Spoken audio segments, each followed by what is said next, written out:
Welcome to EternalJourney, the podcast.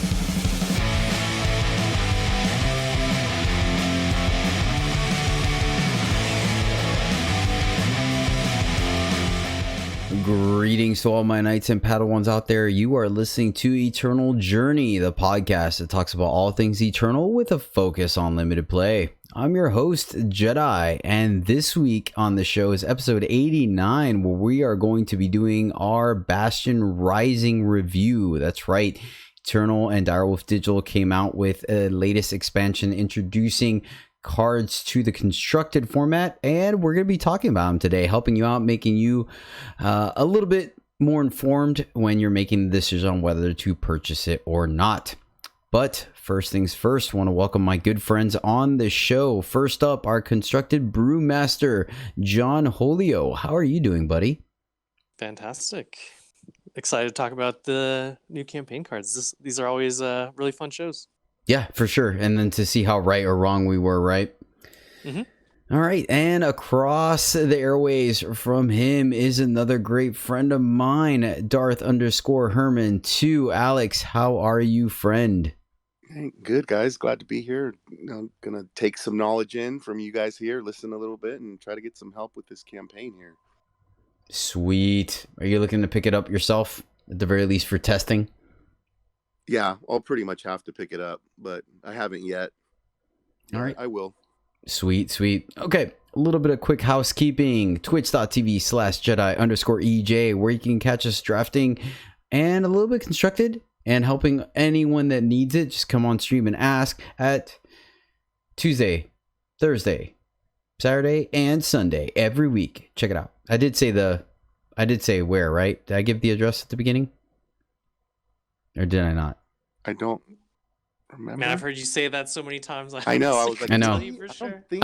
I'm gonna leave it in. I'm gonna leave it in anyways. That's fine. I don't mind being perfect, and they'll probably laugh at it anyway. So yeah, Jedi_EJ on Twitch. Come check us out there. Yeah. Lol. I do say it so many times. I've spaced out too. I spaced out on my own self. Look at that. All right, and then YouTube.com/EternalJourney. Check out the video version of this podcast where the cards are going to be up there. And shout out section. Sweet. This is where I get to say thank you to all the people that come out and support the channel and the show. We really do appreciate it.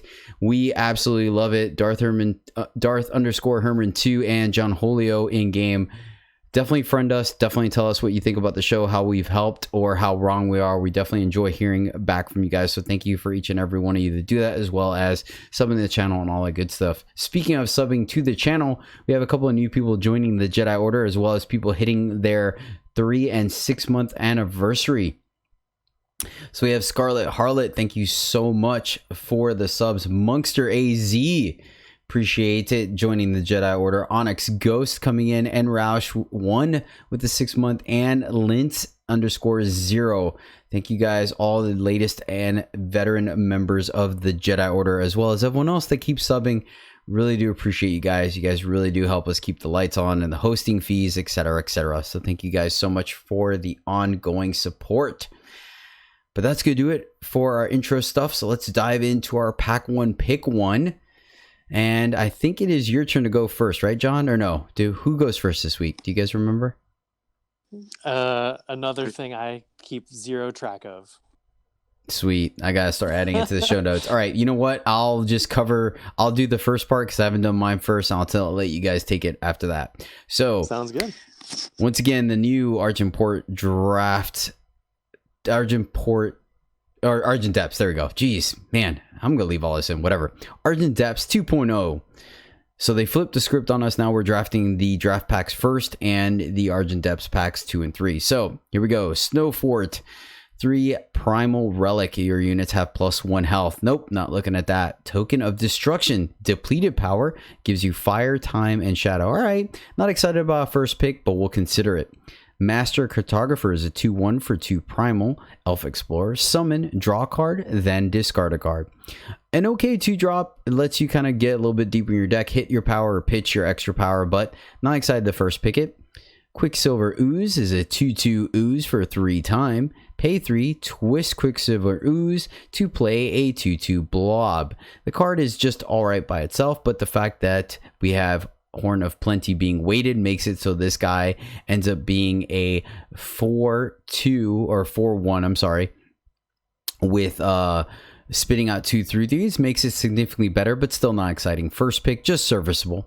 Reinforced Baton, we're not worried about that. Combust is a 1 Stone Scar slow spell, sacrifice unit to kill an enemy unit. Okay, that could be on the table. So Stone Scar Sack could be a deck. So that's fine. It's clean removal. Jump Kick, not too worried about that for first pick. Trickster's Coke, there is... Actually, no, there is an Infiltrate deck. I'm sorry, I was thinking of set 1 Throwback. So yeah, we're pretty much looking at commons. We're looking at Token of Destruction, Quicksilver Ooze, and Combust. Going into the uncommons, we have Runecrawler Yeti, which is the 2/2 Yeti for 3 fire. Summon, kill an enemy attachment. When Runecrawler Yeti hits the enemy player, it gets a +1 attack.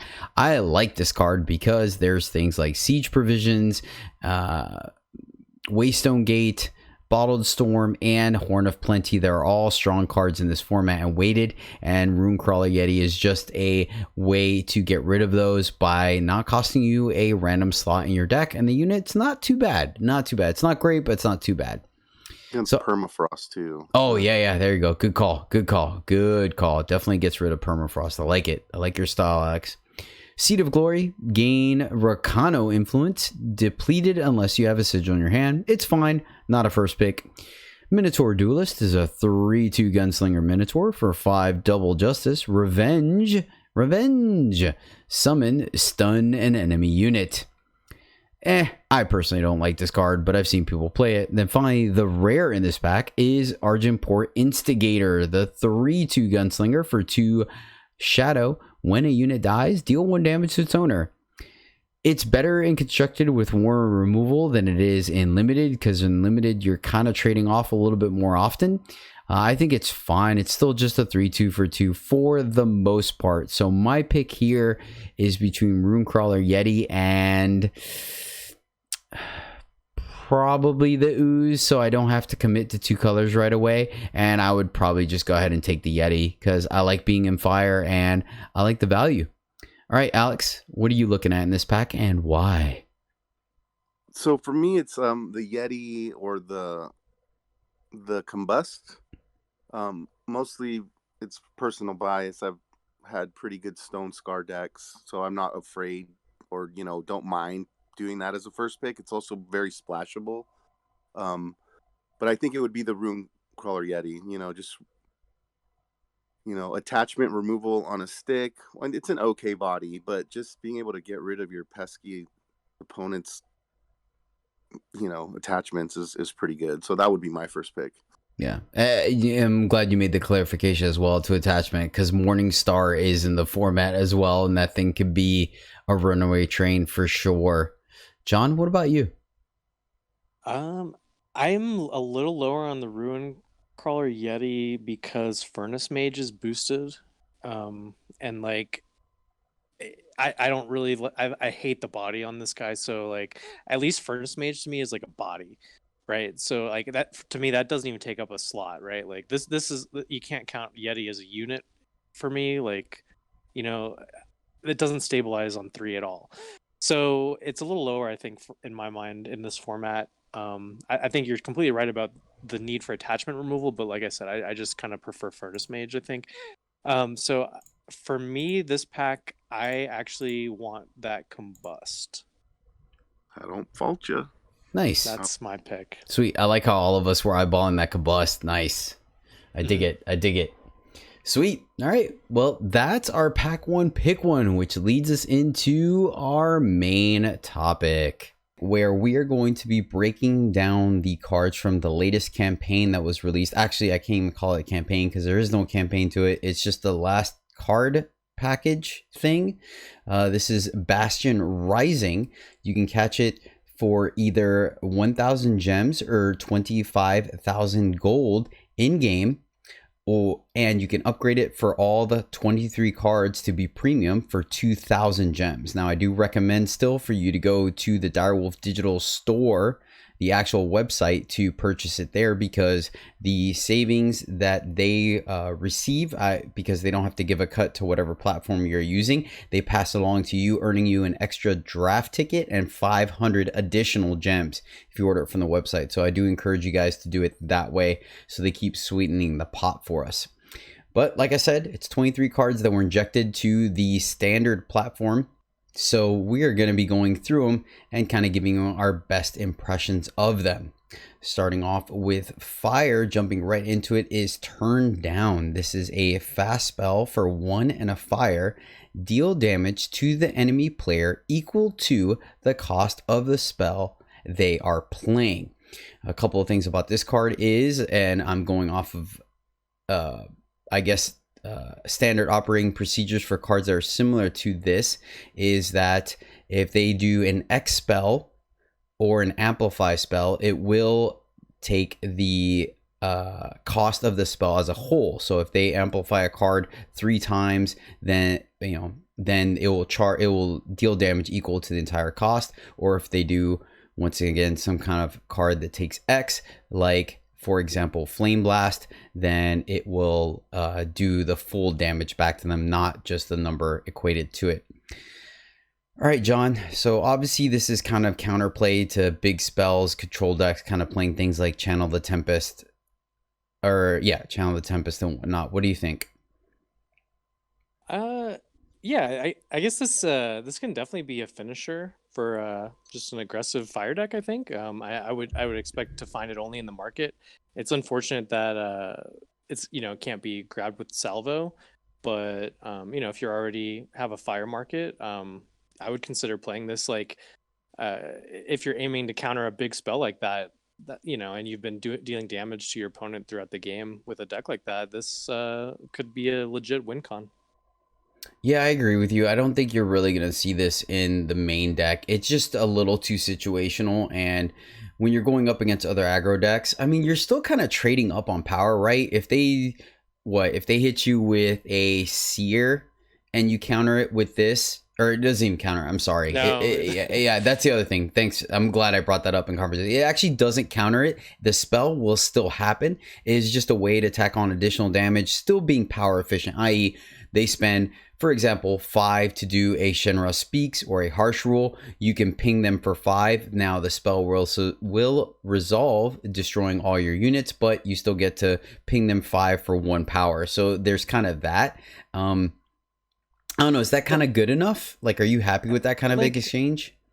I think I would just want this to just end the game every time I cast it. Like, that would be the goal of putting this card in my deck, I feel like. Mm-hmm.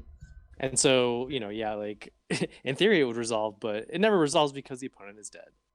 Fair. Good point. Right? Yeah. Very good point. True story. It will happen before their spell resolves. So that is a good point as well.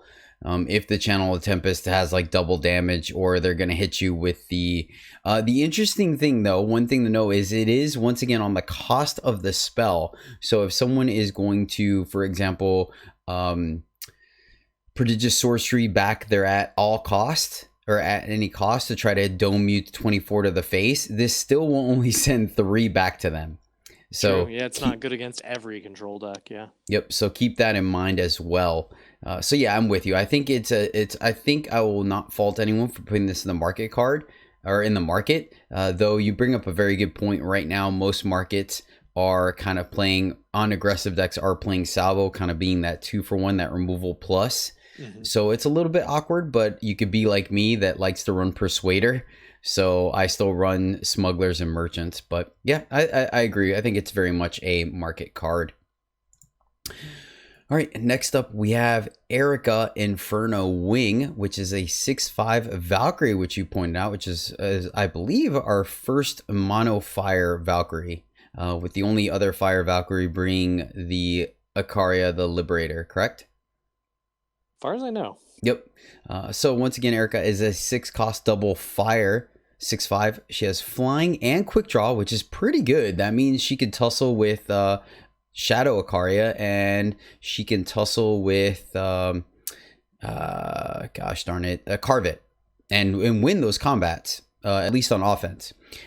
She has some additional text that says, when Erica attacks, double the attack of your other attacking units.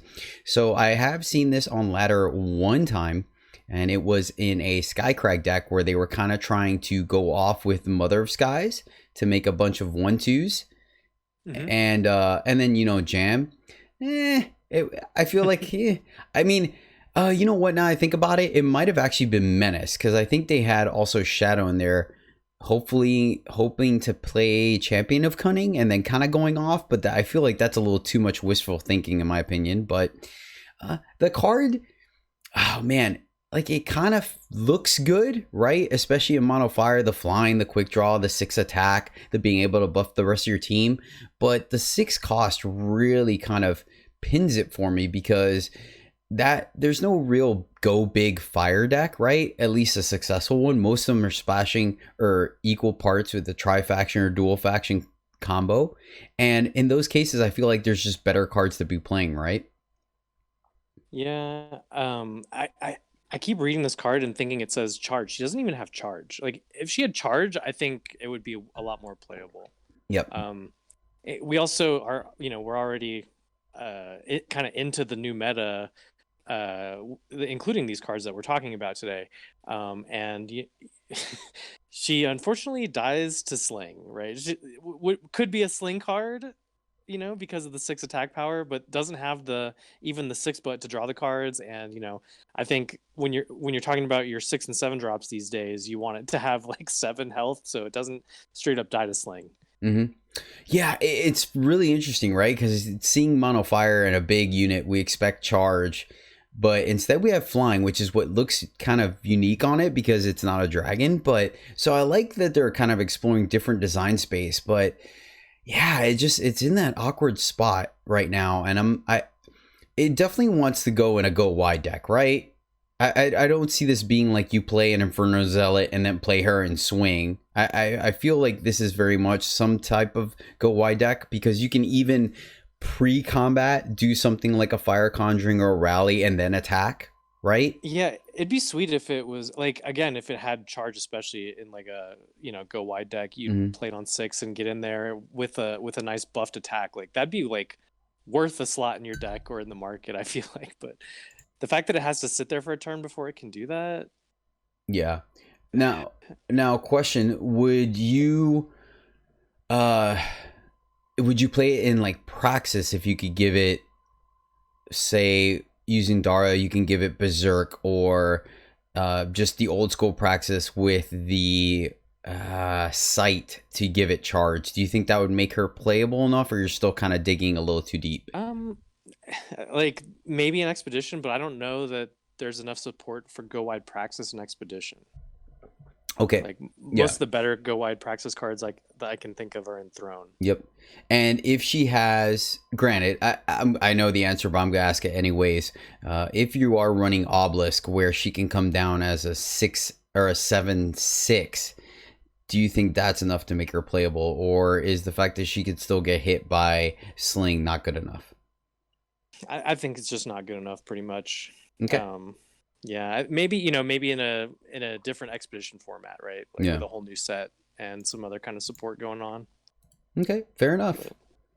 All right, moving on to time. Our next one is Asri Patrol. Is a 2/2 soldier bird for 2 and a time. And here you go. Put on your math thinking skills. Flying. And then +1/+1 for each remaining power you have more than the number of power cards you've played. Let me say this again. Flying, +1/+1 for each remaining power you have more than the number of power cards you've played. So what this means is that this patrol plays into you ramping. So things like Trailmaker, Power Core, Eternity Core, things like that give you power over the amount of sigils you have played is what gets this thing the bonus. The one thing I will say is that It is a active. It's not a summon, so it does flex with what you have. So, for example, it would get the +1/+1 from Trailmaker, and if Trailmaker would die, then it will then lose the +1/+1. So there's some benefits to it because it comes down early and you can ramp later. That's not exactly true because like you still keep the remaining power from Trailmaker like until the next turn. Yeah, I'm sorry. Okay, yes. Correct. So it's not instantaneous. I apologize. Thanks for clarifying. Yes. So it wouldn't resolve until your power refreshes at the beginning of your turn, and then we'll reassess from there. So good Or you point. spend it. Say, oh yeah. So hold on. For each remaining power, so you have to. So you have to not you spend your attack and ramp. then you spend your Yeah. power. Gotcha. Wow. Yeah, and so like it's better on attack than defense, I would think, in most situations. It's a pretty weird card. You're right. It does say remaining too. Shoot. I thought, yeah, It's man. a weird one. I don't think I like this card. I don't know. I don't like it. I don't like it either. I just like you just play the charging Ceratosaur or whatever, right? The 5/5 or the 3/3, whatever it is, that every time it attacks it eats the rest of your power and gets that permanently. I mean, that's a very different card, I feel like. I don't know. This is just like a tempo bird with some upside. Yeah, I guess you're just playing it as a 2/2 flyer with upside. Like, Time doesn't have a lot of tempo flyers, like. I mean, they have Locust, and it's like the only other one. And that's not really playable. Like this one, it definitely has upside. Like there could be a deck where this is like a playable 2-drop in it, but I don't know. I don't think it's worth like it's not that appealing to me as a build around card. Yeah, and then it works really bad with combat tricks, correct? Because when you spend the power of the combat trick, it will drop this thing. Yes. Yes. Yeah. Yeah. I think. Yeah. I'm not really a big fan of Patrol here. I think I think I'm gonna play it as a Locust and call it a day. Yeah. Plus, it just has a lot of math going on. I think it's just a headache unless people want to be the big brain game plays, right? Okay, moving along for time, we have Distortion Orb. This is super cool artwork for the premium that's up on the screen if you're watching on YouTube. It is a cursed relic for 6 double time. The cursed player's units and spells cost 1 more, and yours cost 1 less. So it's kind of ramp and taxation both at the same time. The only issue I have with it is that it's 6 cost. So what do you really need to ramp into on your end at that point, except maybe trying to get 2 spells in 1 turn? And then are you really slowing down your opponent's deck, right? If they're an aggressive deck, they've kind of already played out their hand. And if they're not, chances are they were still going to be playing out 1 thing a turn at this point. So I'm not really high on this. I think it has some potential for distortion, but the thing that comes to mind is the Alluring Karen that makes everyone's spells cost 1 more. And the effectiveness of that card is that it costs 1. So it comes down early. So even things like Finest Hour and Torch are taxed, where now you're messing up your opponent's curve. What do you think, John? It's definitely a little too expensive. Exactly. Like I think most decks that you're trying to hose with these effects have mostly deployed their stuff by the time you're able to deploy this. Now, if you can cheat it out somehow, I think it has some potential there, and it stacks well. So I mean, it has those things going for it, but it's a cursed relic, so that's a negative in my mind because like people are running more and more face Aegis. Oh, you're right about that. With Sling being like kind of in the meta right now, like all the Sling decks are running face Aegis to protect their Slings, and it's just like to try and resolve this. If people are expecting it, I think is just going to be a very difficult thing to do. Yeah, and it's at fast speed too, right? The transpose, so you take your whole turn off to do this, and they just block it and get a market card. You're like, oh. Yeah, but I mean, this could be like a build around. Like, there's enough effects kind of like similar to this that stack. Mm-hmm. And like I said, like it stacks with itself. So I actually played against somebody that was playing a kind of a interesting deck that definitely was running 4 main deck this. It was interesting. Like I don't think it was quite good yet, but there's something there. Like a version of like Hombre relics or whatnot, where you finish off with like big top end or whatnot. I do like the fact that you mentioned this one does stack very well, right? Because making your opponent's stuff cost 2 more and yours 2 less. That's a huge advantage there. Yeah, but there is some like anti-synergy also with the fact that it's like a big relic, and you know, it doesn't decrease the cost of your relics, just your spells and your units. So it's like most of the kind of combo or support cards we have that I can think of right now care about relics and things like that. So it's like a little anti-synergy there, but maybe some more support for this kind of deck in the future. It makes Perilous Research and Abyssal Scrying, I think, better, I guess, right? Those are the two big kind of like relic payoffs that go with this. So let's think about it for a second. Currently Expedition legal. So like the best curve you can think of with this thing is turn 2 Trailmaker, turn 3 maybe turn 1 Kieran, even that one you mentioned, right? Start hosing this. Hosing them on turn fair. 1. Yeah, fair. So turn 1 Kieran, turn 2 Trailmaker, then turn 3 drop an Eternity or an Ancestral Oasis, and then turn 4 you can play this. So 2 turns earlier. Like, is that, or like if we go like turn 1, Ramp Guy is also a different option, right? See, but that's the other problem too, is that if you did that right, we kind of agree that the best way to ramp into this at some point is playing one of the relics that gives you 2 power, right? So you're essentially kind of taking 2 turns off while your opponent still develops. I don't know if that's good enough, right? Because you're gonna try to ramp. Go ahead. No, I didn't really have anything else to add there. But you're picking up 1 putting down, right? So you're like you're gonna ramp, and then you're gonna take a turn off to ramp more, and then you're gonna take another turn off to play this, and then you start to see the rewards of it, And now because it's a cursed relic, your opponent does have a chance to respond before it comes down, right? If I remember correctly. Yeah, it's summon effects that they don't, actually they even do. It's just weird ones like Oopsat that they can't. But yeah, so I don't know. I think it's gonna be just too slow. I think it's cool. I think it's a cool card, but I do think it's gonna be just a little too slow for what's going on.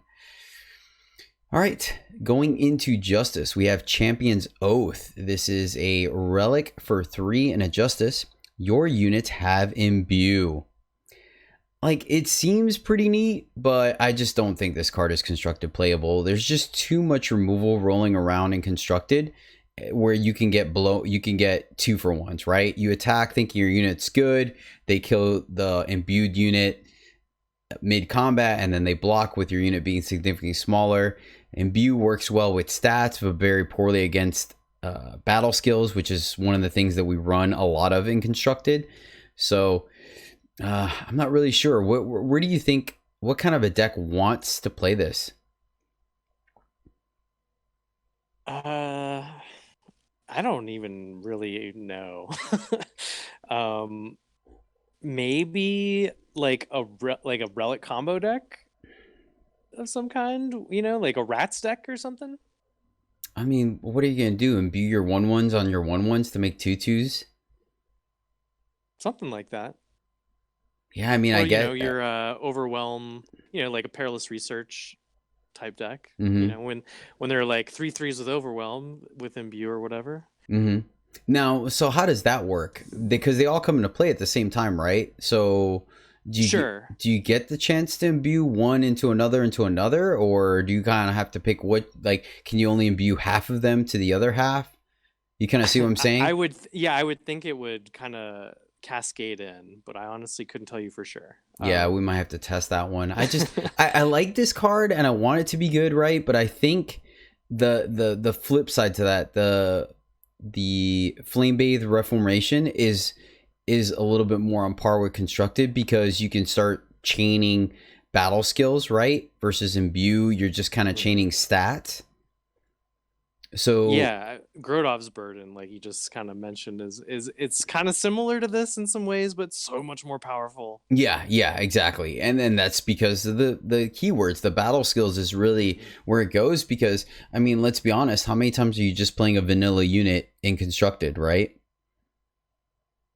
Hopefully never. Yeah, like I wish it was good, but it just doesn't seem to quite get there.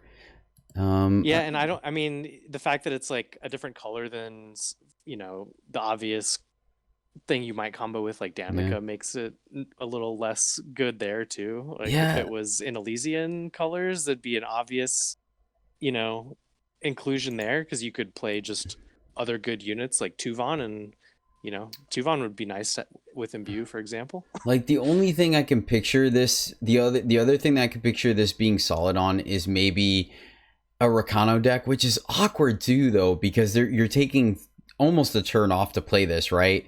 But I could see like making your Whirling Duo or your Valkyrie Enforcer bigger, so you're once your champion or your Crown Watch Paladin can't get through, your Bludgeoner can't get through, you imbue your 3 and 4 drop to make them a little bit bigger, right? Your Unseen Commando can become like 4/5 or 5/6 flyer, right? That might be worth trying out. Like I can see that, but where on that curve do you take 3 power off, right? Like that's my only issue. There was a similar effect in the last set that I kind of tried in that exact same way, because it did kind of work with Warcry. What is it? It's the, I can't recall the name right now, but it's the green relic, where when you play a unit, you can have its stats go onto a unit already. Oh yeah. I'll look it up while you're. It works well with Warcry, and it's exactly like that. Like you have to take a turn off to play it still somewhere in this aggressive Rakano deck. Mm-hmm. I could just never really fit it in the curve. Like, so I feel like in my head it just won't actually play out well. See, but even the flip side to that though, it is that the effects were at least permanent, right? And it didn't sacrifice the other unit, inspiring leadership. Yes, thank you.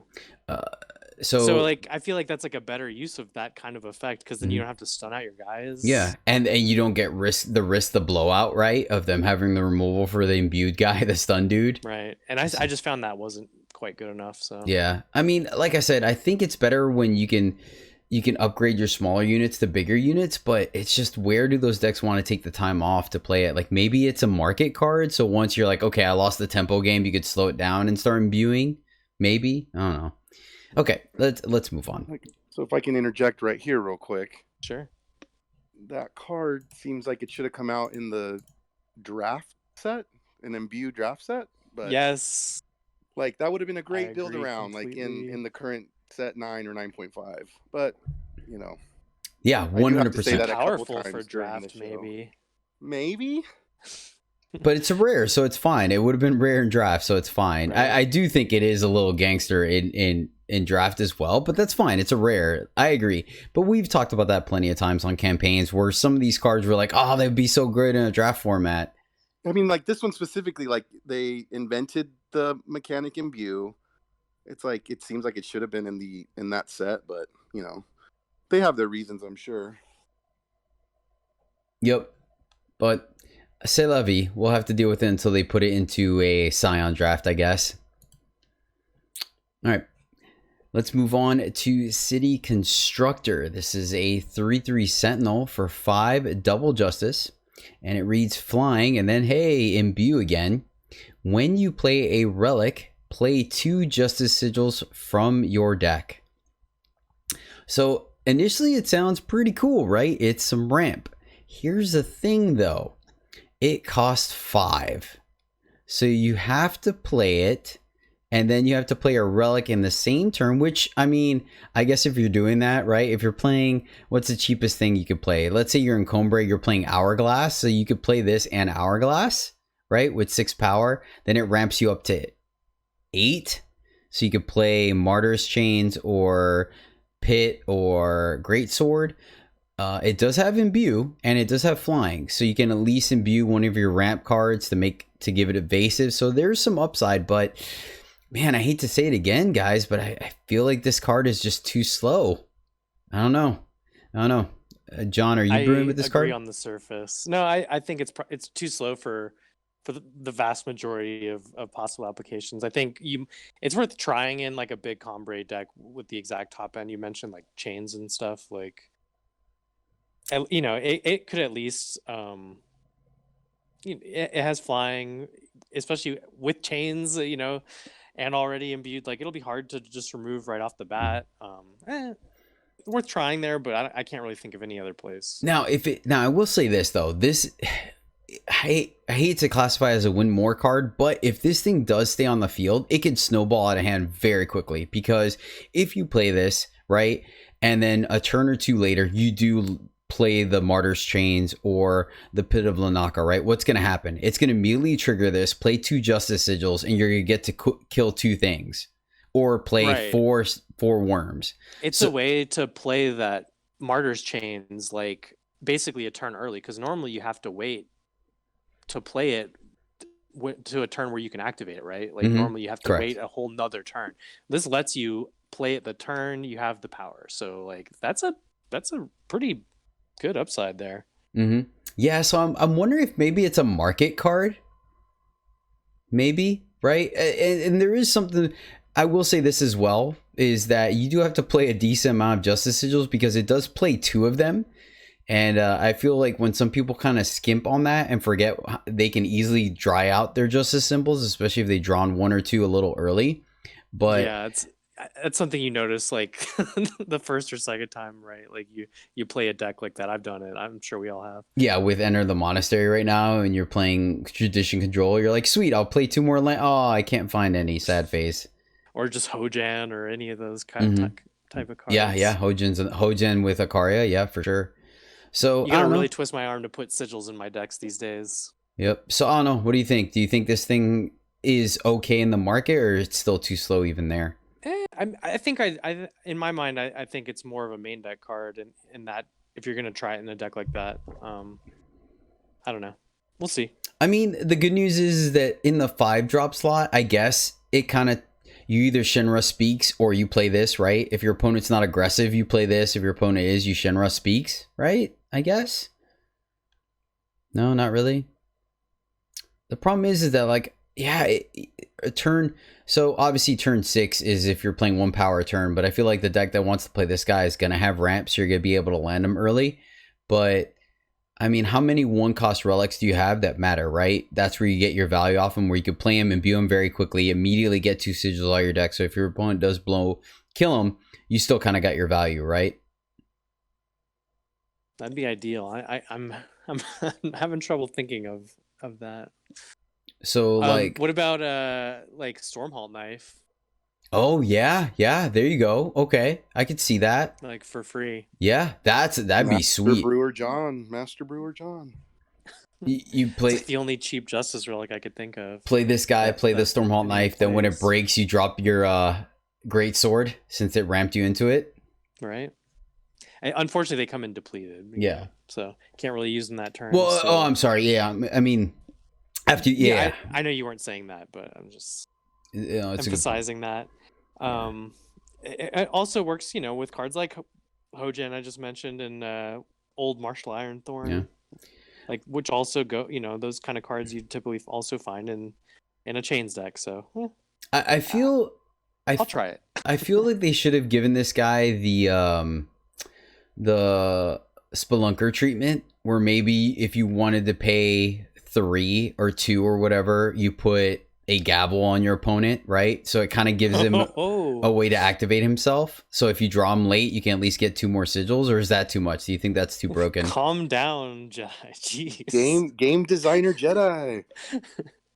just gavels on sticks over here.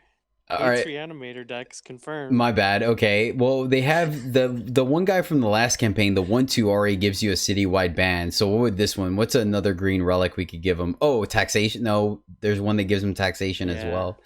Just gavel, yeah.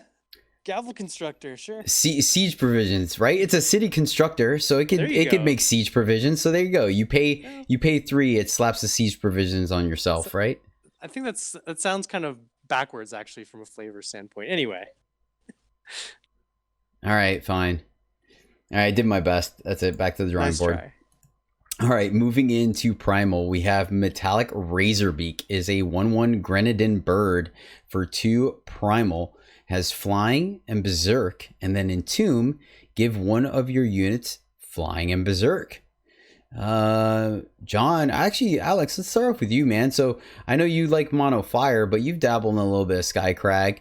Do you think a 1/2 or a 1/1 flyer for 2 that has Berserk and potentially when it bites the bullet can make one of your other units give it evasion and Berserk worth it in your deck, or do you think it's still a little too slow? I guess it would be worth it to try it, I think, but I think it's probably a little too slow. It does the stats that it would give the other unit doesn't seem like really that good. If you're in Skycrag, you give Milos or Champion of Fury, right? Giving Champion of Fury Flying and Berserk means you can swing for 8 in the air. On Entomb, though. On Entomb when it dies, right? Yeah. Just So, total side your note, opponent just ignores it. Yeah, fair. Yeah, I guess you're right. You could that's run. what I do when I play against it right now. I just keep getting pinged for one. I'm like, whatever, you know. The is that the first flying Grenadin? I feel like it is, because the one I'm thinking of is the flying. They're Yetis. The ones that I think about flying are Yetis. So I mean, like it's kind of cool because of that. Yeah. But what about in a deck with a little more sack in it? For example, now it escapes me. It's not Soul's Fury, but Detonate maybe. You know, sack a unit, deal 5 or something. Is that you? Yeah, that seems like it makes it a little more interesting if you can control when it's, you know, entombing. As in, instead of giving that option to your opponent or whatever. But I don't really see too many of that. Yeah. John, would you run maybe 2 of these, or is that still kind of too much? I'm not sure that this card's any good. Okay, fair. I don't know. I mean, maybe the trick is the fact that it's a Grenadin, right? Grenadins like to sack themselves or whatever. It's weird that it's primal, so they're definitely kind of pushing the color pie a little bit, because obviously Stone Scar is kind of where Grenadins have been lingering. I can't off the top of my head think of anything that would make me want to go primal with Grenadins at the moment, but maybe this is them just kind of foreshadowing, right? I mean, you know, like a Kenadin deck, but that certainly doesn't care about an effect like Entomb, give Flying, and Berserk. Kenna already has Flying, so she would just get the Berserk. Is that good enough for Kenna? Nah, like you're already popping off with Kenna at that point. You just don't even care. Yeah. And there's nothing else in the deck you care to give Flying and Berserk. Yeah, fair. So I don't know. I'm just not really seeing any use for this. It's like a 1/1 Grenadin. It's like if it wasn't a Grenadin, then it wouldn't just randomly get hosed by Blight Moths or whatever. Which I mean, I know it's kind of out of the meta now, but like, you know, a few weeks ago I'd be looking at this card going, why? Yeah. Why did you make it a Grenadin? Or at least make it a 2/1, right? Worth the damage. Like anytime you're in aggressive decks, anytime something has 1 attack, you're just like wah wah. There was a similar card to this in a prior campaign. I was trying to find it a minute ago. I couldn't find it. But it was like it was like a 2/1 flying, and it somehow gave Berserk. I forget if it was summon give Berserk. I mean, that card never saw any play. It's kind of similar in a lot of ways, and I feel like this is just a weaker version of that. All right, let's check out the other card, which I have yet to see in Constructed, but I know it's making waves when it was spoiled. This is Near Perfect Imitation. It is a 5 primal slow spell. Transform one of your units into a copy of a unit into your void. So you need to have a unit in your void and a unit in play. It becomes a simulacra, and put the unit from your void into your market. That's pretty self-explanatory. Is it? Yeah, right. I have a question. Oh, wait a minute. What if you have 5 cards in your market already? Yeah, actually, that's actually what I was gonna ask you. I feel like it's okay for it to go to 6, right? It's not. Maybe. I mean, it's a digital platform, and I'm sure they thought about it.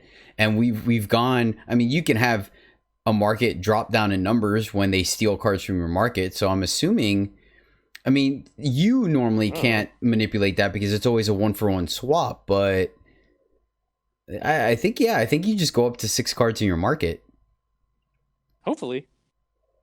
I mean, is that? Yeah, I wouldn't see why it wouldn't, right? If not, if there's like just some hidden limit of 5. Because even then, really realize. Because even then, that's still kind of giving you're still losing a card to that exchange because you're just hopefully upgrading a card that's in play. So if the unit that's in your void can't go to your market, then you just kind of played a card to upgrade one of your units, which it's just it's really cool because it's like protection, right? Like, for example, if it's like Big Vara, right? In some big reanimator deck, she's in your void, you turn something on the board into a copy of her. Well, it's like resilient to something like Turn to Seed, which would normally hose all of your Varas. Well, it like put one in your market for safekeeping, Mm-hmm. Yeah, true. There is that. Yeah, and that's pretty much what you're looking at with this card, right? It's just some kind of reanimator shell that's putting a bunch of units in the void. Would you run this in a deck that just like a mid-range deck that expects some of its stronger units to go to the void? Like I would also consider this just with Jaral, period. Mono, like maybe a more monoprimal version of Jaral that's even running a card like Mobilization, where you have a bunch of random tokens to work with on the board a lot of times. Because you could construct a deck like that, and I have, where it wants cards even like Learned Imitator, right? And so this is like similar to that in a lot of ways. Easier to cast. So like maybe in a dual faction deck, you'd prefer this over Learned Imitator, but the downside is that you need a unit in play, so that, like, to me, that wants, like I just mentioned, something more like Mobilization in the deck. But I think it's not just for a Reanimator shell. I think this is a really interesting card. This is, I think, the most interesting one we've come to easy so far. I mean, I could see this easily being in a mid-range deck too, right? Because in most cases, mid-range decks have some kind of early game just to make sure they don't get run over. And drawing those early game plays later is kind of like the want. So you can have this as kind of a safety valve, right? After you've gotten through your 4, 5, and 6 drops, let's say your opponent's managed to answer them one way or another, you had to trade off aggressively. This can either be in your market or in your hand, just waiting for that 2 or 3 drop to play it, and then immediately upgrade it to one of the units that went to the void. And it kind of, like you said, resets it, putting that good unit into your market as well, where you can draw it again later. I think the downside to this card is just the whole, if somebody interacts with your unit you're trying to transform, it just negates the whole effect, right? You just get hosed. And I think people in the last few weeks have been a lot more cognizant of running fast speed interaction to counter things like Severin, which has been very popular. And Jack as well. So I think that's why we haven't been seeing, I think that's why we didn't just immediately see a bunch of decks running this card, is because fast speed unit interaction was already very, very popular in the meta. And the I don't know how to say it, but the popularity of Dazzle as well, in primal decks and whatnot. So the interesting thing too is just a little note about it becoming a simulacra. So that's probably something we might see in the future, right? We've seen a couple of those pop up, not too many, but that might be another unit type they're going to introduce. I mean, there's a limit to it, right? What was the Griffin, right? We went from owls to griffins, and they dabbled in that a little bit, and then we haven't really seen a resurgence in that. So I think they're just slowly expanding on things, I guess. Yeah. I mean, we'll see. All right. Moving on. This card, man, I've seen it in some markets, and I'm so confused by this card. And it's just when and how to play it. So this is Fall of House Roa. And if you guys remember, that is the Elysian Albin of Roa. But this one's a shadow card. It is a 0 cost double shadow slow spell. Fall of House Roa's cost is increased by your health while it's in your hand. So, for example, I've been seeing this in a lot of markets. So it's 0 cost when it's in the market. And then correct me if I'm wrong, John, as soon as you put it into your hand, if your life total is, for example, 15, then Fall of House Roa costs 15, correct? Sure. And then as you take damage and your life total increases or decreases, that will be it. But here's why you play it. Your units get +2/+2, deadly and lifesteal this turn. So this is kind of like, so is this more of an emergency pull lever? When you're low on life, you do this to kind of suicide your guys in, make some good trades and gain life? Or is this a finisher, this is the last card you want to play thing? I think it could be used in either of those cases, right? I mean, I guess, but like, even then, if you're kind of ahead already, right? If you're in a racing scenario, then your life totals could be low. But let's say you're a Stone Scar deck going up against a control deck, your life total is still going to be at 25, maybe 22 if you used a couple of vows or whatever, right?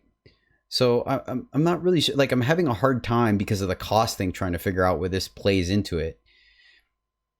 And then if you're the most obvious use I can think of is like a Stone Scar rat kind of deck finisher.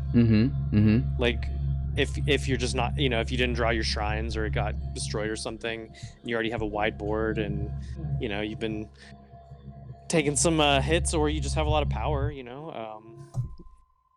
later in the game. Yeah, I think it's like a market kind of finisher in a deck like that. Or do you think maybe I'm just looking at this completely the wrong way, and it's just a combo card with high cost cards? Like, you want to cheat this out or do something to get this in play when it costs a lot more? There's nothing that does anything like that right now, right? I mean, there's cards that care about 5 cost spells, but I don't think that it's looking very good in that case. Alex, are there any decks that you run that might want to have this card, even in the market or something like that? I was going to ask John if he knew of any ways of cheating it out that was, not ridiculous, but I think he pretty much answered that. This card seems very niche market to me. Something you would never main deck, really. It reminds me of, like, the finisher for Rats and Throne, which is like Bizarre Stampede, right?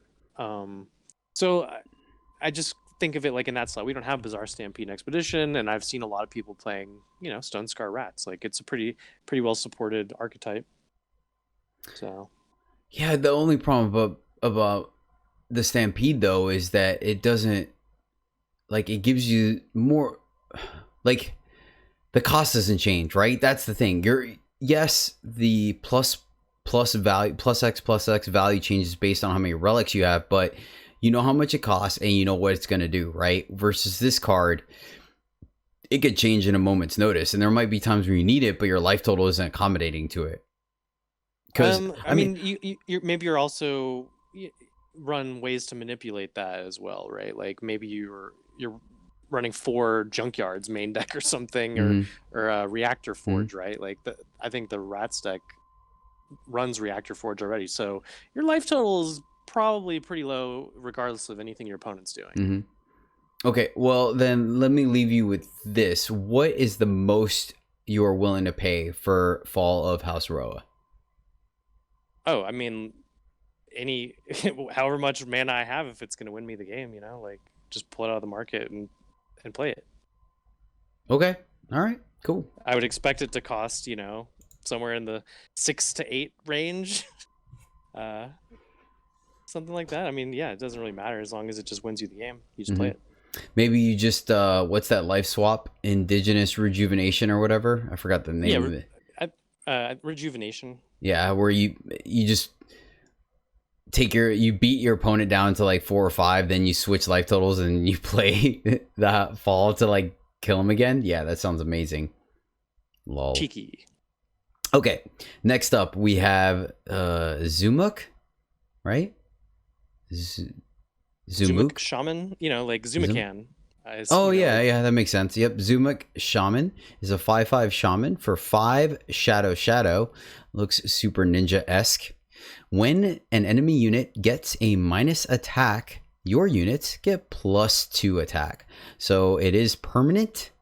The +2 that your units get is permanent regardless if the -2 attack that your opponent gets is temporary or permanent. So things like Hookbeak, what is the name of that? The 3/1 Justice Bird that puts the 2 curses on people. Either you guys I can't think of the name, but Sharpbeak, Hookbeak. Yeah, something like that. That will do it. Detain will do it. Malediction will do it. All those things that put minus. Right? Would tell it work? Yeah, yeah. Tell it will work. Yep, it's temporary, but you'll still get the buff. Nice, yeah. So this is looking, obviously, it's not sold into curses, but that's kind of where you want to be to an extent. That being said, yeah, on the surface, you just get a 5/5 for 5. I don't know. We were just talking about vanilla units earlier and saying that we hope that that's not the way it's running. So I kind of, this is cute, right? Like the body for the price is not constructed playable, right? I don't think this is good, people are dropping right? 5/5s for 3, you know. So the only thing, so Malediction is seeing some play, and then the mono shadow decks are running the. Oh, you guys help me out here. It's a draft card. I'm still drawing a blank on it. The -X equal to your shadow influence. Devouring Shadow? Yeah, that sounds about right. So that still will trigger this guy, right? And that's about it.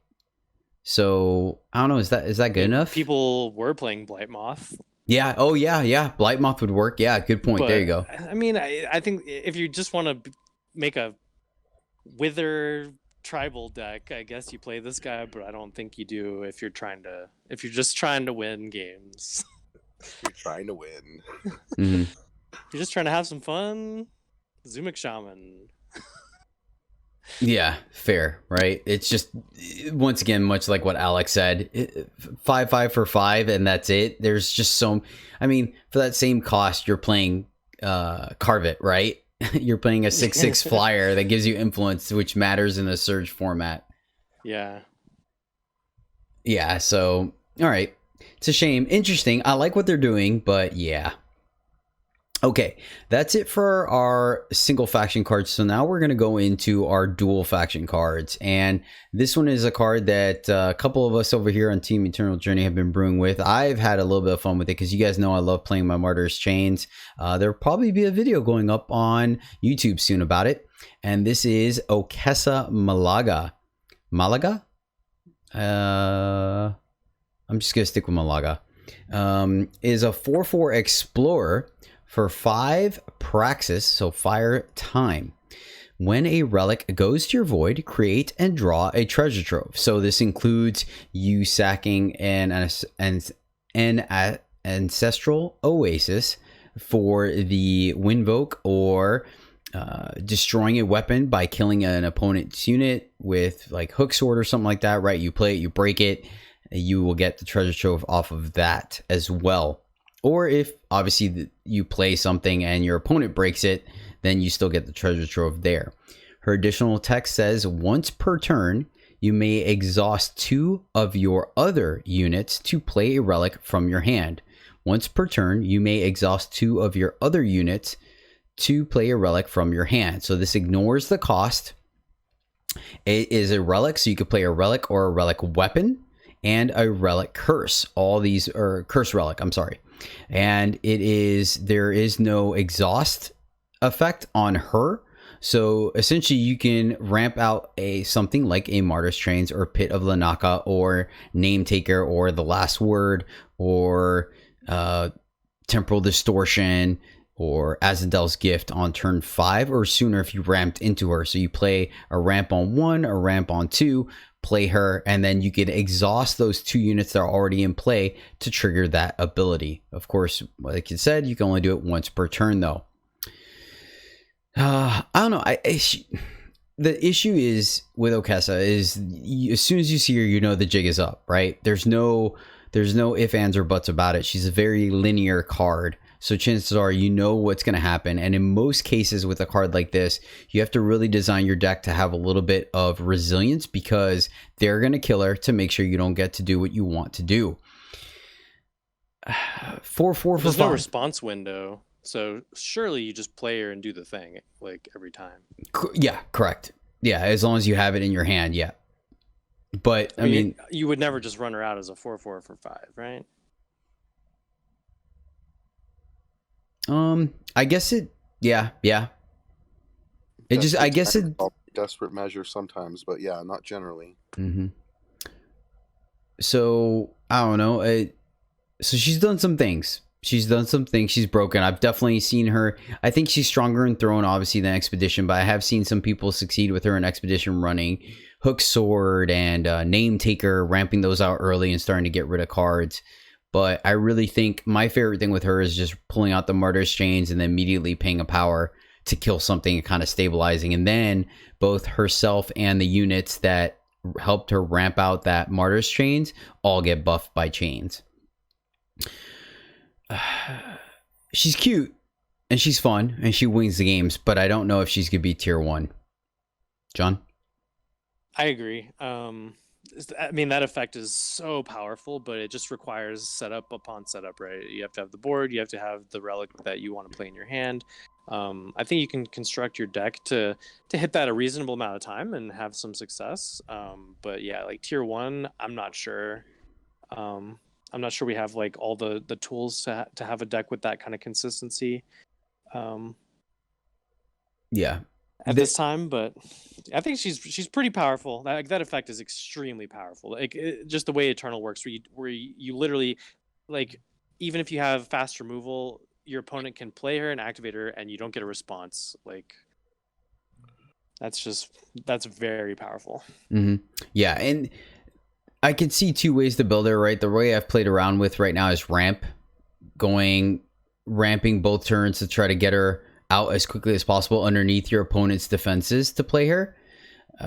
But that being said, that there is some vulnerability there, because I have lost to people just killing my ramp cards or my ramp units because you bolt the bird, right? So they're already a target. Units are already targets regardless of what they think you're up to. Yeah, exactly. And then she doesn't go well with the what is it, Sans Disciple, the 1/3 that you can shift to make her untargetable, because that means you can't exhaust her to use Okessa's ability either. So there's a nombo there if you want to go that way.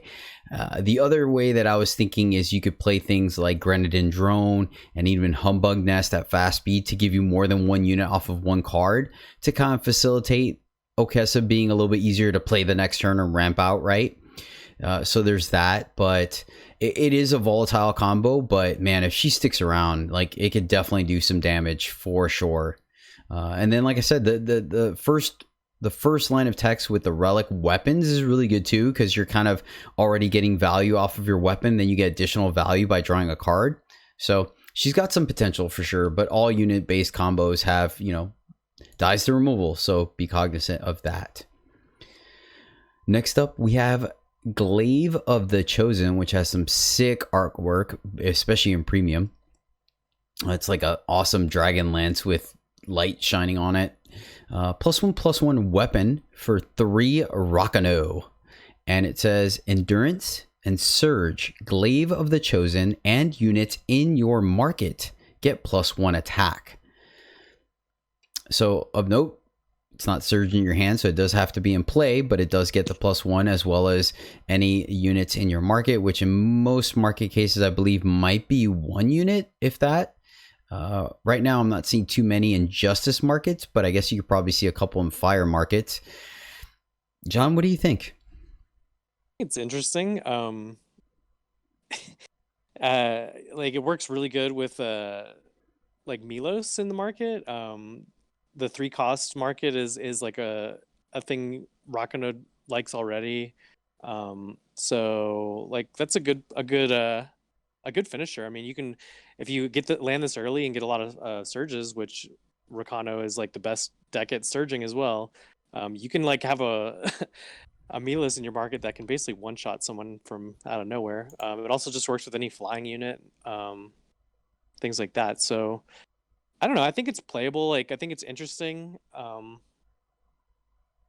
I think the Throne, like, Kira deck might just kind of be better, and then it like warps the deck a lot. Like, I don't know that it's like, I don't know that this makes that deck any better, but I don't know. It's like an interesting, different way to build it. Mm-hmm. Yeah, like I just look at the surface value of it, right? I do like the fact that it has endurance because it does. There are permafrost showing up. I like the fact that it does buff your seeds, right? So there's a way to kind of get a little bit of value in there. I'm just hesitant in an aggressive deck paying 3 power for a +1/+1, right? I'm not sure. Alex, what do you think? I'm still trying to get out of my 10-3 Milos nightmare that John put me in. That sounds pretty terrifying, what John said, but I don't. It just seems like a lot of power to pay for on the surface, not too many stats, and you're just opening yourself up for a 2-for-1. So I don't really like this card too much. The one thing, it does trigger Kira though, right? Once you have the influence for her to draw a card. No, she cares about spells only. It's spells only. Okay, because I was thinking, I'm like, I mean, in the Throne deck, you're also running like Hojan, and the weapon does work on Hojan, right? So yeah, I guess it.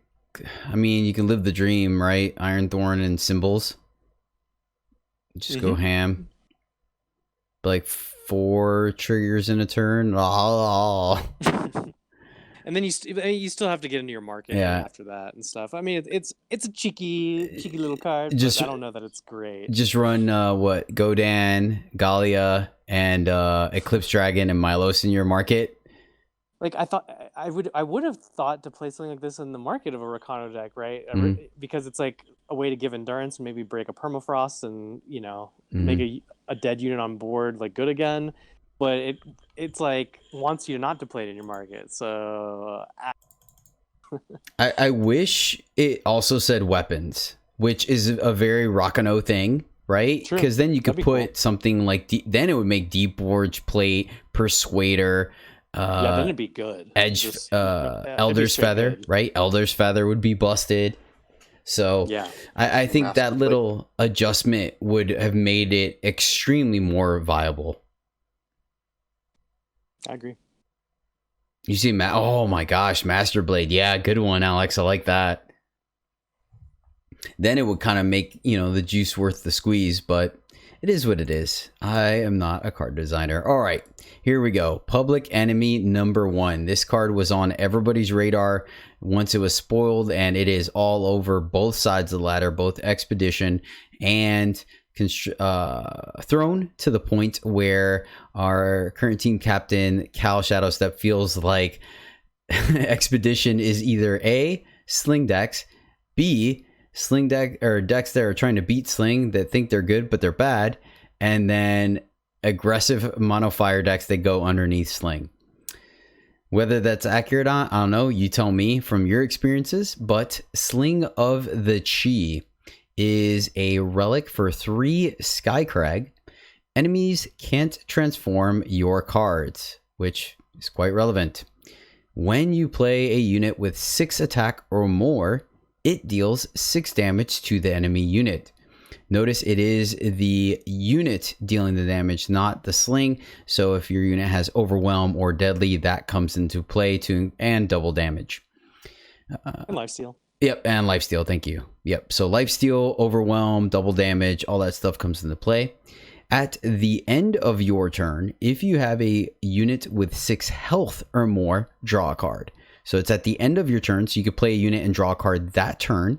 And yes, 6 attack equals 6 damage, 6 health equals draw a card. It can only trigger once per sling, so even if you have 3 6/6 units on the board, it will trigger every time they come into play for the attack, but you will still only draw 1 card. If you have 2 slings in play, 1 unit can deal 12 damage, 6 and 6, and then you will draw a card off of each sling. I think I covered everything. Okay, John. This is a fun build around card. It's it's sweet. I mean, it's fun and powerful. It's the kind of thing that makes me want to play units. Yeah, it's I think there's definitely, I think the sling on sling matchup is quite difficult to navigate because you're both just taking pop shots and trying to time when to do face ages. I think going the three other ways to play sling or against sling, I think are a little bit more fun because I personally just really dislike mirror matches. I think it's extremely annoying. But you can, yeah, for sure, you can definitely go underneath it. Something like Mono Time, or I think most current Stone Scar decks are a little too slow for sling unless you're running more charge units. Mono Fire can get underneath it, and you're just essentially going 1 drop, 2 drop, 3 drop. So by the time that because typically what you're going to see is nothing on turn 1, fixing on turn 2, play this on turn 3, and then turn 4, play 1 unit to kill one of your guys. And you can hopefully kind of get in enough damage to kill them before they can catch up. You can also go unitless, which kind of negates the deal 6 damage of the units coming into play. The issue with that is that based on what units they play, they're still going to draw cards. So you could potentially run out of cards that way and get outdrawn. But, I mean, getting rid of them having a free kill spell is big. And then finally, the just kind of being the anti-sling deck, where much like what John talked about earlier, you're playing cards that have 7, 8, 9 health, 10 health on their own. So a single sling attack or activation can't kill your unit. Granted, that still doesn't mean they can't draw 2 or 3 of them in a row and then deal 12 or 18 damage, but you guys get the point. And then you're packing a little extra relic removal in the main board. But right now it is meta shifting. I don't think it's broken. I think it's just because it's the new hotness, people are getting frustrated that their old archetypes are not working. But I do think it's a powerful card. I think it's interesting, and I like the gameplay on both sides of the board. But those are typically the ways we're seeing it. Probably this hands down the strongest card in this expansion. Would you say, John? Strongest? I don't know. It's definitely the most popular. I don't know. Like, I think it's possibly the strongest. I think. I mean,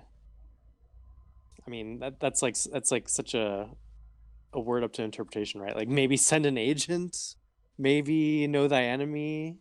Okay. Maybe Okessa, and maybe Sling. Okay, fair enough. Alex, do you have anything to add about Sling? I'll say it's the one I've seen the most, I would say. And I get what Cal is saying. It's pretty much everywhere, but I don't think it's broken by any means. It's so format warping. I just wish they hadn't maybe gone through with all those nerfs a few weeks ago, because like this card would have naturally pushed out Turn to Seed, for example. I feel like, because, that's a very good point. Like you said, enemies can't transform your cards. That is such a big deal in Eternal. Yeah, big time. Yep, you are not wrong. All right, this is a card I'm seeing a little bit and actually tried it myself, and I kind of like it. What the right number is in the deck, I'm not quite sure yet, or even if it's a market card. I think I still like it in the main. This is Dangolo's, right? Or Angolo? I don't even know if you pronounce the D or not. How does that work, Alex? Do you know? What? I'm not even sure what the card is here. Dangolo Arson, the Stone Scar. Anywho, I want to be like... Go ahead. No, I just said your guess is as good as mine on the pronunciation. I'm just going to go Angulo then. Angulo Arson is a 3-cost Stone Scar slow spell. The enemy player discards 2 cards of their choice from their hand. So on the surface, the card's not very good. Obviously, you want to play it when they have like 2 cards left, so they don't have the choice. But here's what really gives this the nice finisher feel and the payoff. This is Amplify 2. Deal 3 damage to the enemy player. So every time you pay an additional 2 off of Arson, you will do an additional 3 damage. You're getting almost kind of like a free seer, if you will. Not quite seer. It's slow speed and it only goes face, but you guys catch my drift. You play this at 5, you'll get 2 cards and deal 3 damage. But like I said, it's a great late game when you're both top decking or whatnot. Your opponent's sandbagging the 1 removal spell for your unit. You play this, clear the way, and jam, or just pump all your power into it and do a bunch of damage face. I will say this, all the damage happens simultaneously. So 1 face Aegis will counter all the damage, even if you amplified it 2 or 3 times. So keep that in mind if you feel like your opponent has transpose up or if they do have face Aegis. Does it counter the discard, like and the damage all at the same time? Yeah, it's all simultaneously. Yeah, I'm 90% positive. Like I might second guess myself right now just because you put me on the spot, but I feel like they both happen at the same time. There's no, there's a pause, but it's a pause for your opponent to pick the cards. You know what I mean? So, and it just has the mark on the opponent's face. So yeah, it'll counter all of it. So yeah, but yeah, I think it's good. I've definitely lost this card, and I've definitely won some games off of it too as well. It's way better late game when your opponent has less cards for sure, and then you can amplify it a couple of times. Sometimes you just use it to break Aegis so you can, I guess, torch them. But yeah, I think this card is fine. It's not amazing by no means. I don't think it's like super broken. Aggro is just busted, but I do think the card has some serious application. I like it. Alex, being a more aggressive player, how do you feel about it? Angulo's Arson, or however you want to say it. I kind of like damage attached to discard stuff. It's like almost makes discard worth it. So, like, would be an interesting skill set, like not skill set, but like a skill test card in draft. Like, depending on your deck, if you'd want to put this in there, but. I kind of like this card a little bit. I don't know how much it'll get played, but I like it. All right, nice. John, anything to add before we move on? Not much. I like to see Amplify back. I hope they do more Amplify stuff in the next set. Amplify being we have cards like the Firebrand, right? Like that care about the 5+ spell cost, and like you mentioned earlier in the Cast Jedi, like Amplify kind of adds on to the spell cost. So cards like this being printed is interesting for decks like that going forward. And yeah, I think it's a solid card. I think it's not as strong right now just because of like what we talked about. There's so much face Aegis going on right now that it's a little more vulnerable for sure. Or resilient, but I do think that card offers some playability for sure. If there's no targets or no cards in the opponent's hand, can you still cast it? Yes.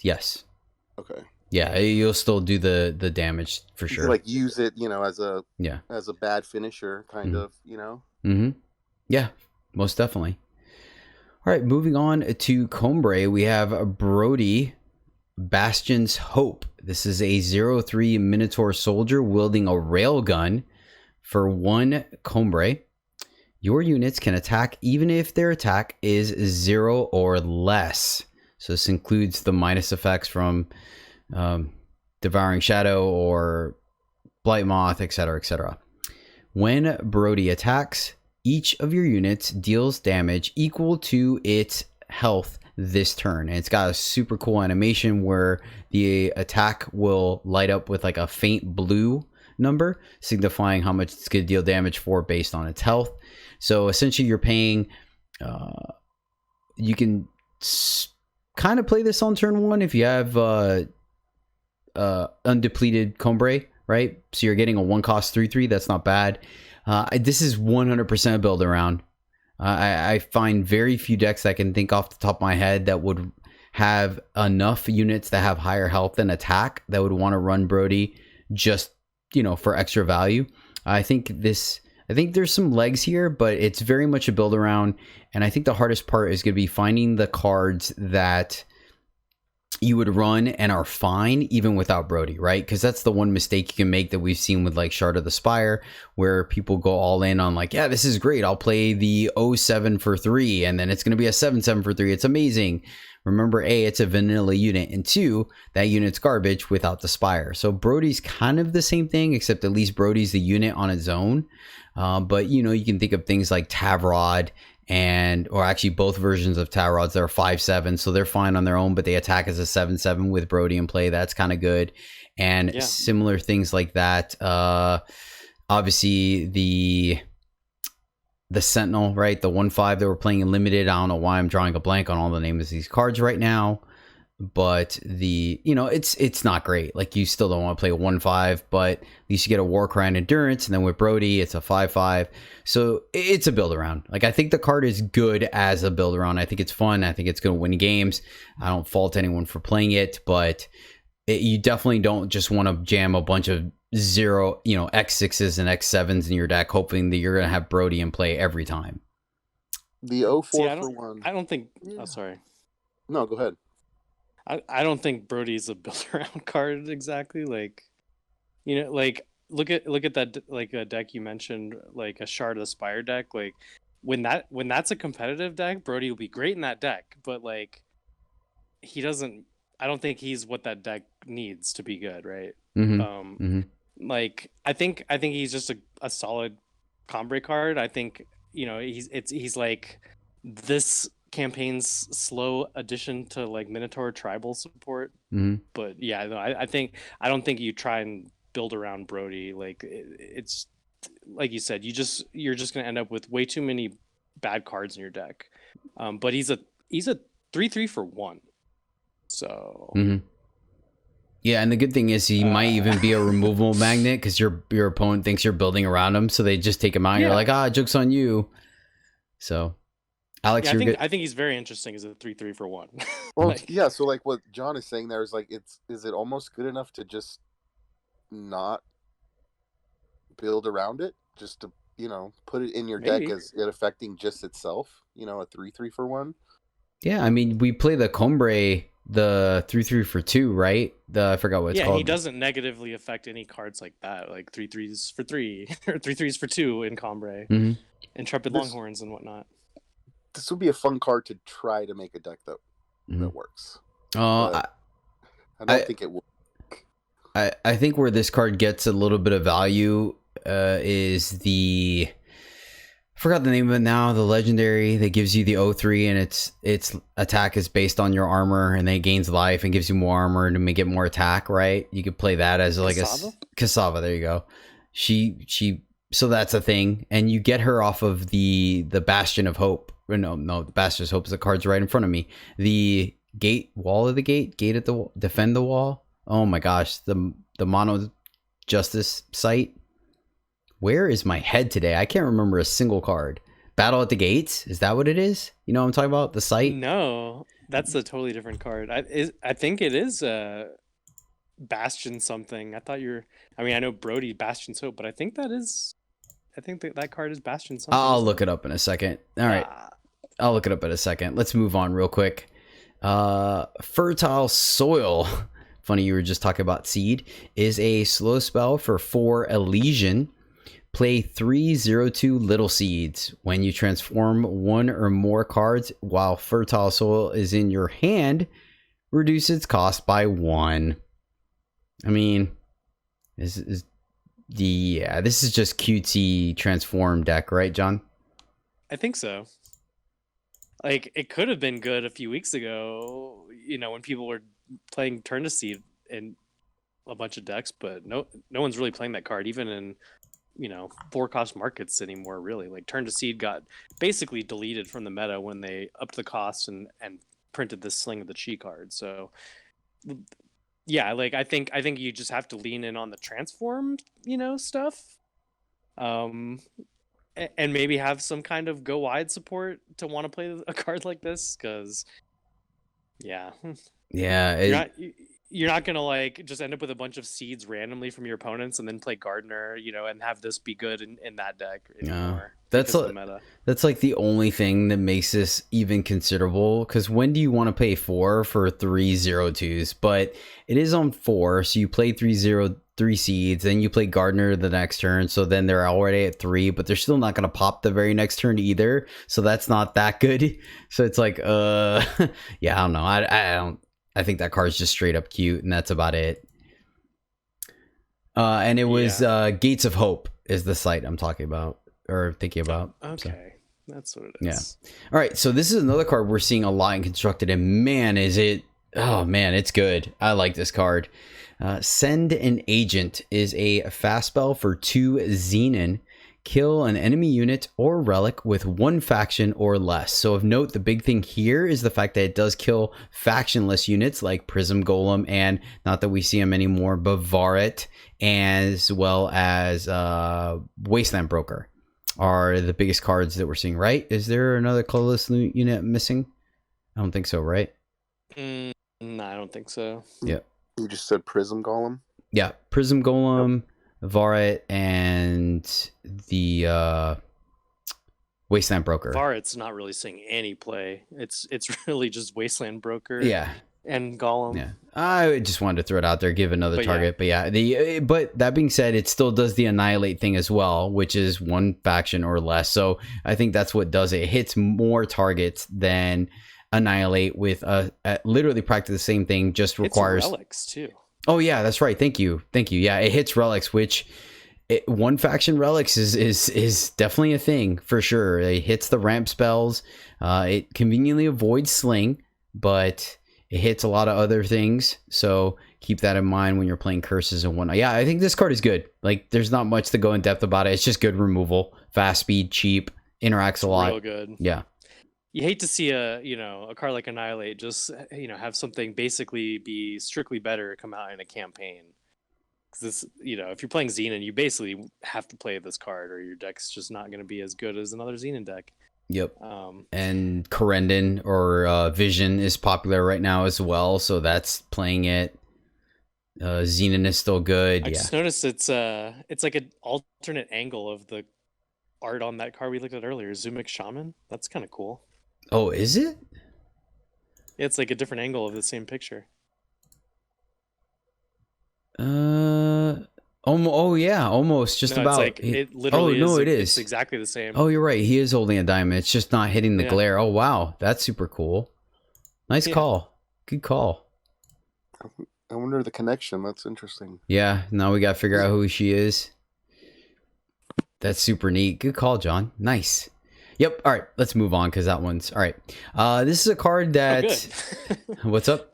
It's just so good. Fast spell too. Yeah, I mean, I was just gonna say this is probably my favorite card of the campaign. Yeah, for sure.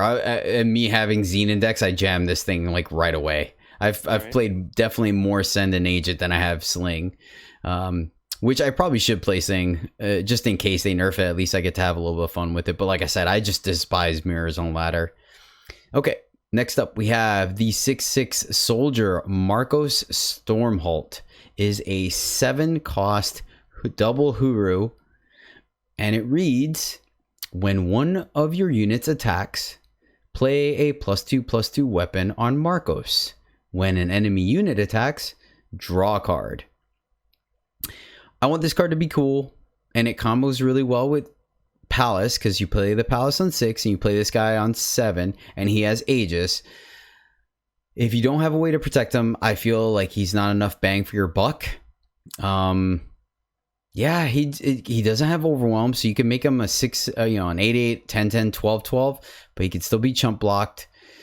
You need to, I guess you can have some weapon synergies or whatever. I don't know. Like, it's cool. You can explore with this card, but at this point, the power curve that we got going on, you better do some really good stuff to pay 7, I don't know. I guess if you're wide and you play them, like, let's say you're playing some mobilizations or something, and you got a bunch of horses on board, and you play this guy, and you attack with like 5 horses, he gets +10 of stats in that case, like immediately. Yeah, because it doesn't say we're 1 or more. So yeah, if you attack with 2 units, he'll get 2 of them.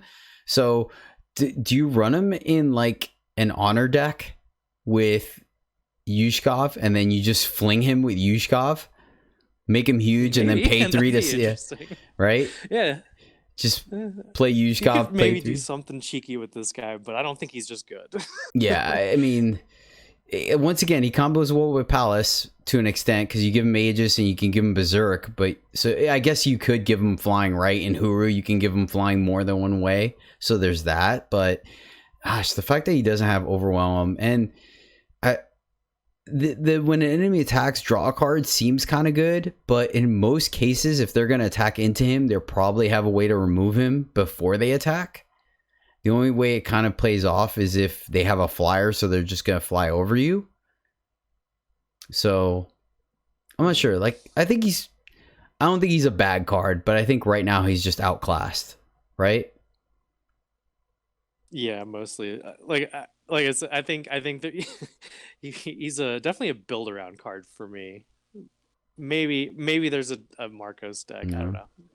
Pretty weird. Because even in the current Huru deck, they're just stopping at like 4 so they can keep leaving up intrusion and whatnot. And then if they do ramp, they're ramping into Siditi and Svetya. So, and you know, Svetya comes down a turn early and affects the board right away and can pump the rest of your team. So I don't know. We'll see what happens with Marcos. I think you're right. I think he definitely wants more than one unit attacking to get him big. I just want to see what you do with that big body once you create him. All right, here's another card that we are seeing show up, which is exciting. And this card, I have been on the receiving end of this card, and it is not fun. Know Thy Enemy. This is a 4-cost Argenport slow spell. Kill each unit with cost 2 or less. Amplify 2.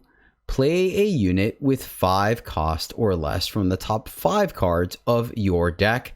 Then bottom the rest. Again, kill each unit with cost 2 or less. So kind of like an Aramot's Machinations type thing. And then, or not Aramot's Machinations, Aramot's Designs. There we go. Amplify 2, so you could amplify it 4, 5, 6 times, or 2, 4, 6, 8 times. Play a unit with cost 5 or less from the top 5 cards of your deck, then bottom the rest. Of note, this hits Siditi, this hits Baby Vara, this hits Roland, Enforcer, all the good stuff. Alex, since I think you mentioned this card a little bit earlier, what do you think? It's okay for him dealing with aggressive decks. You know, pretty much just shut them down right away. So it's like kind of a board wipe earlier than you would normally get. Mm-hmm. And then if you have more power, you can bring out one of your units. But it's like, what kind of card do you want this deck in? So I think, this makes you make some deck decisions. And I'm not sure it'll work with the Amplify, but I do like it as a board wipe for small units. Yeah, Roland, it combos really well with Roland. And then there are a lot of Yeti decks out there, right? Yetis are definitely a thing. So I think there's a place for this card for sure. Whether it's main deck or market, I'm not 100% sure. I've seen it both ways. I've seen it in the market and I've seen it in main deck, because worst case scenario in the late game, you just eat the 4 cost, but ramp or use the Amplify to get more units on the board, right? At least 2 maybe. So I think this card has some definite card advantage potential for sure. John, what do you think? I think this card's great. I think Yetis is like a menace right now, and this destroys Yetis. It's like one of the most main deckable like cards like this we've had, right? Compare this to like Malediction or Aramot's Designs. I think this is so much better than Aramot's Designs. Mm-hmm. I think basically every, if you think of like these Carrion decks we've been running lately, this hits every unit in the deck. Maybe with the exception of Svetya, if you're running the 6-drop Svetya. All the other units in the deck this can hit. I just have a question about how it like works, right? Like with the Amplify, like does it, for every time you pay 2, does it look at 5 cards and let you pick one of those 5 and then look at another 5?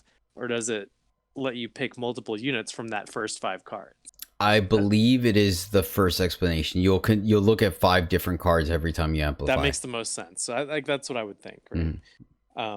And I already know this is in what I thought was like one of the better looking deck lists for the Worlds competition this weekend. Like this is already, I don't know what's seeing more copies played in Worlds this weekend, right? Send an Agent or Know Thy Enemy. But I know I saw a lot of Yeti decks, so I think the decks playing Know Thy Enemy are going to do really well like at Worlds. So I think this card's real good. Yep. Yeah. This card, I'm excited to play. I'm not currently playing Argent Port, but I might just to play this card. And of note, since you called out the artwork on the other one, this is actually the flip side to Marco's Stormhawk. Indeed. So that's kind of cool. Assassin. We don't know. This assassin, right? Okay, so we don't have the other side of that yet. No, it's definitely not the lady in Send an Agent. The hair's wait a minute. Hold on. Let me see. Is she the champion? Is that the champion's oath blade on the art up there? Oh, wait a minute. Look at the hand holding the blade. Well, both their hands are shining, so I think that just might be the kinds of blades for this this world or whatnot. I'm not sure because both their blades are glowing. It's the same kind of glow. Laser blades. Yeah. Initial showing. What is it? Prototype versions of lightsabers in Eternal. Ooh. Okay. Moving on to Felm. This is a card, another one that brewers are getting excited about, and I've definitely seen it do some things for sure. This is a Zuxu? How would you guys say it? UXU? Uzu? Uju? I don't know. Uzza. Uzu? Uxa. Uxu? Uzu? Uzu? Okay, we'll go with that. Uwu? They really need to put out like a pronunciation thing for this. Does need a pronunciation guide for sure. Yeah, they really do, especially for us content creators at the very least. This is probably the part of the podcast where everyone's laughing at me. I'm just going with the worst, like Uxa. Carnivorous Bloom is a 4/4 Mandrake for 7 Felm. When a unit goes to your void while Uxa is in your deck, Uxa gets a +5/-1, comma, +3 attack, comma, +2/+2, comma, +3 health, or -1/+5, or Aegis, or Berserk, or Deadly, or Decay, or Killer, or Lifesteal, or Overwhelm, or Quick Draw, or Ambush. Do you guys see the meme part yet? Yeah. So, long story short, every time you mill yourself, or a unit dies, or you sack a unit, or you chump block, or all the other things that can happen if a unit goes to your void, to include when you defile, because this is when a unit goes to your void, defile takes it from your opponent's void to yours, then you give one of these random abilities to Uxa.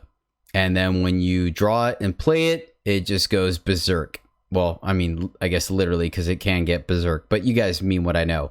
So, yeah, I think so.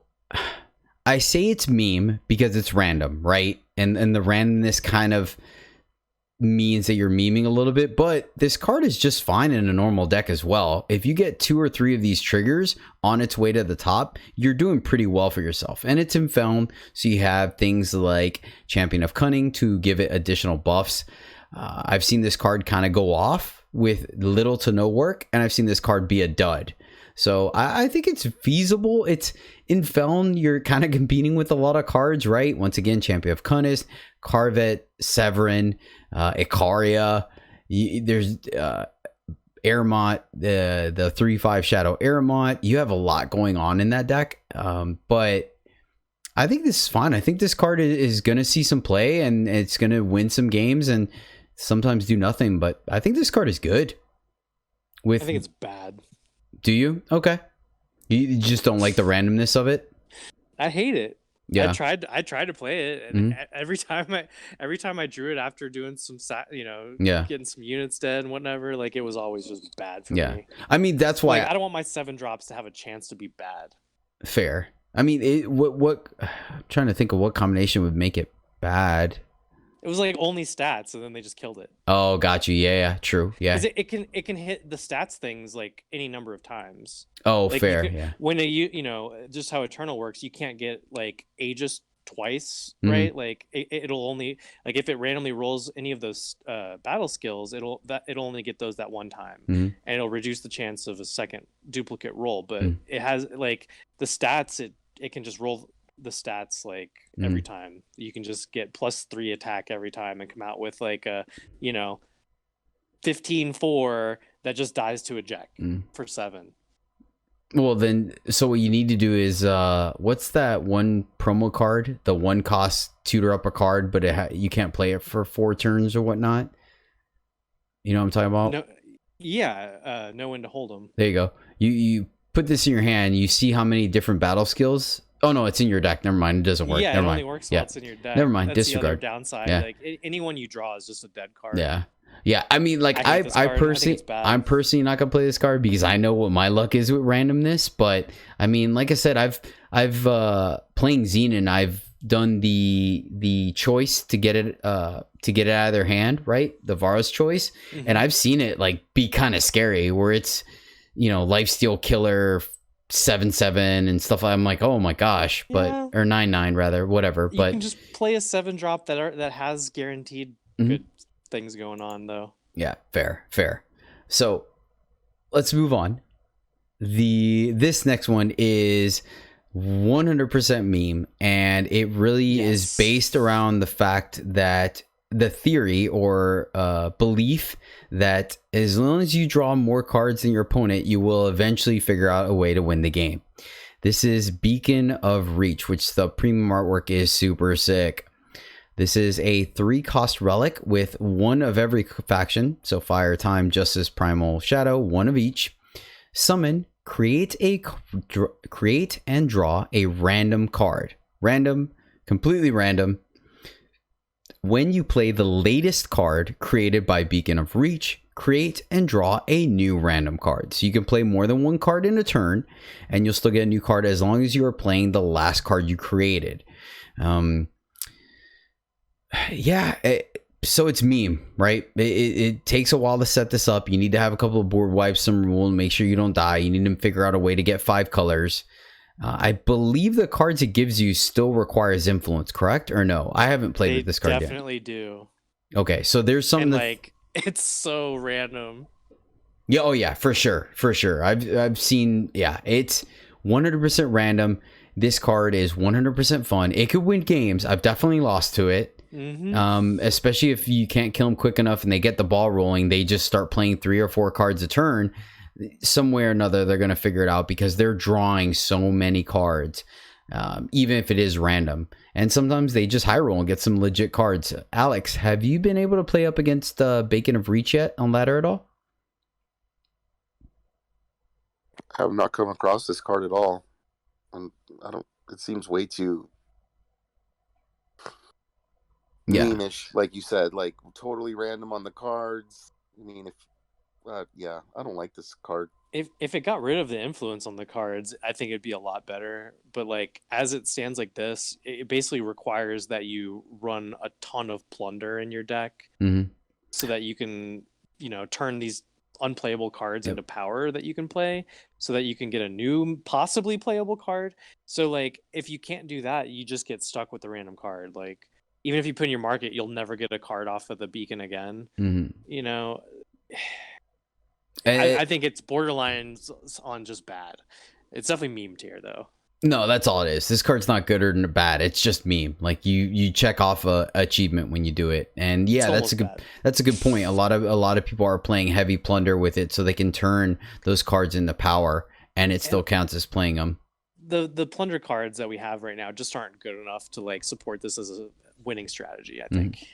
So all right, next up, I've definitely been gotten by this card. This is Grand Suppressor, a 2/3 simulacra at 2 cost, factionless. Cards can't use summon abilities. That is on both sides of the board, both yours and your opponent. This shuts down markets. It shuts down summon effects, like plain and simple. So, there's it prevents Jack from happening. It prevents what's another Botan, Bandit Queen. What else are the big ones I'm thinking of? I mean, you said it already, right? Just smugglers and merchants. Yeah, it's one of the biggest ones in the game. Yep. So, and it goes in every deck. It's a 2/3, so it does some work. It's not an amazing body, but the 2/3 does do work. I don't know. Do you think? I mean, this thing's always gonna be viable. Do you think it's reasonable? Do you just jam it into every deck, or does it depend? I'm not playing this in any deck because I like fun.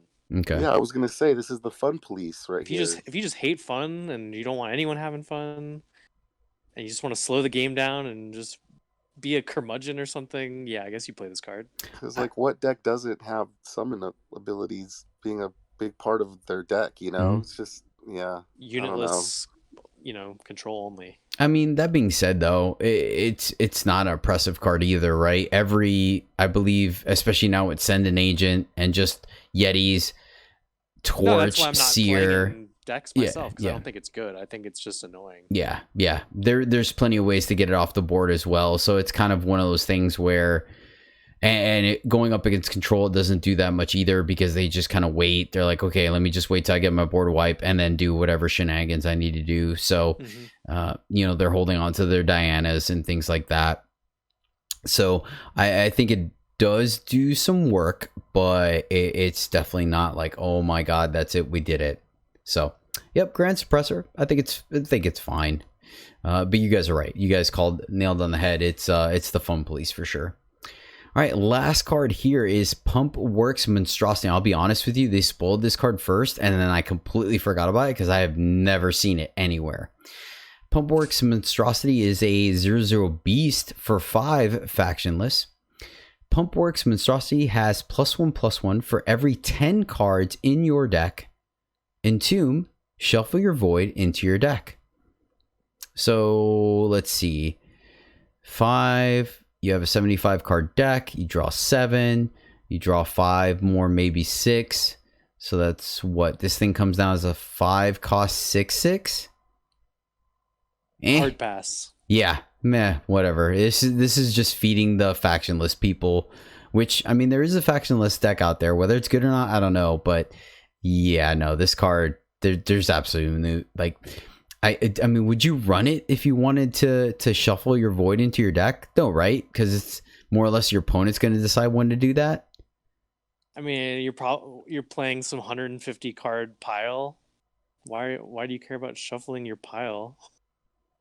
How do you get through that many cards? Even then, though, so if you're playing 150 cards, this guy will be a 5 cost 13/13. But it's vanilla. When you find them in like that small percentage of your games because you're running some huge stack of cards. Yeah. Meme tier. Yep. All right. Meme tier for Pumpworks Monstrosity. And that's it. That's going to do it. That is the campaign expansion or whatnot. Bastion Rising. Yeah, you guys can catch it once again. I already talked about it earlier on the show where you can get it at and whatnot. But we normally do our What's the Play and Constructing Corner, but we're kind of going a little long already. So I do want to keep this in a timely fashion. So I think we're just going to go ahead and put a bow on it and call it a show here, guys. John, Alex, thank you guys so much for hanging out with me and going through this. I really do appreciate you guys week after week. So thank you guys. Sure. And these are always fun. Yeah, I agree. It's always nice when we can get it out early and kind of guess the, theory craft a little bit, but it happens sometimes that we get to it when we can. But that's going to do it. You can catch the video version of this show as well as other stuff like draft videos and construction tournament reports on youtube.com/EternalJourney. And of course, you can catch the three of us streaming live at twitch.tv/Jedi_EJ. We're having a lot of fun with the current draft format. And if not, hey, come hang out with us in the Discord. We have a phenomenal Discord community active all the time, really helping people with brews now with this set coming out. We've been having a lot of success with newer players, helping them on stream build budget decks for them to accommodate their collection and help them climb the ladder. So definitely check it out there. And yeah, that's going to do it, guys. Thank you so much for tuning in. Really do appreciate you. We will see you next week for our first impressions on Argent Depths 2.0. But until then, as always, happy gaming. Good night, everybody. Good luck in your draft views.